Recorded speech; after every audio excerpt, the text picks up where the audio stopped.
શિક્ષણની વાત કરી, વ્યસન મુક્તિની વાત કરી, સોશિયલ મીડિયાની વાત કરી.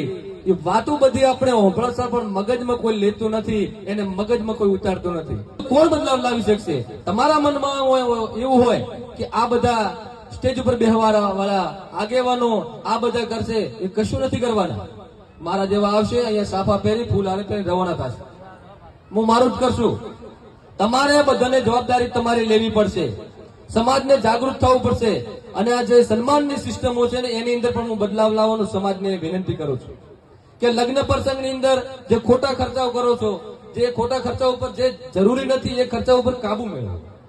આવા પ્રસંગોની અંદર પણ હું તો કહું છું કે અમારું ભલે આગેવાનોનું યુવાનોનું સન્માન કરો, પણ એનાથી વિશેષ કહું છું કે જે આપણા સમાજની અંદર જે નોકરિયાત હોય, તલાટી હોય, શિક્ષક હોય, અરે પટાવાળો હોય ને તો એ સરકારી કર્મચારી છે એનું સન્માન કરો યાર, અથવા એના માતા પિતાનું સન્માન કરો.